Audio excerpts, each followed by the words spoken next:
Monseigneur Hérouard, vous êtes évêque auxiliaire de Lille depuis maintenant 3 ans. Le Concile Vatican II dit que l'une des fonctions principales de l'évêque, c'est d'être pasteur du troupeau et pasteur des âmes.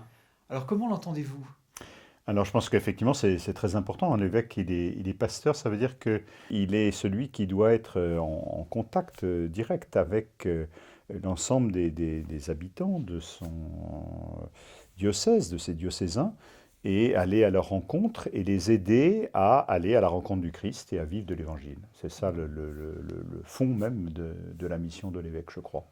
Et l'évêque, enfin le pasteur, donc l'évêque, et c'est un guide aussi. Le pasteur, il va en tête de son Alors, troupeau, il les emmène vers les oui, prés d'herbes fraîches. tout à fait. Alors, il y a plusieurs façons d'être avec le troupeau. Hein. Le pape François dit qu'il faut être à la fois en tête, parfois, que quelquefois il faut être au milieu, partager la vie des gens, et que quelquefois il faut être aussi un peu derrière pour pousser ceux qui ont du mal à avancer. Mhm. Et je pense que ces positions-là sont assez justes parce qu'elles traduisent des situations différentes. C'est-à-dire que l'évêque, il doit pouvoir avoir aussi un effet un petit peu d'entraînement, de proposition, D'exemple, d'exemplarité. d'exemplarité, certes. Oui, il vaut mieux.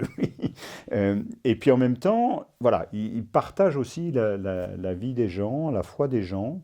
Et quelquefois, d'ailleurs, il est édifié aussi hein, par ce qu'il voit et par les personnes qu'il rencontre et par ce qu'ils vivent. L'évêque n'est pas une sorte de fonctionnaire de l'Église un peu lointain dans son bureau et qui gère des choses administratives. Alors il y a une part aussi hein, d'administration, mais c'est celui qui doit être le plus possible sur le terrain.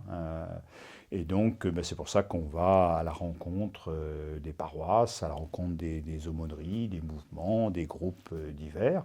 Et puis, ben, ne serait-ce que pour que les gens aussi puissent partager ce qu'ils vivent, leurs préoccupations, leurs joies, leurs espérances.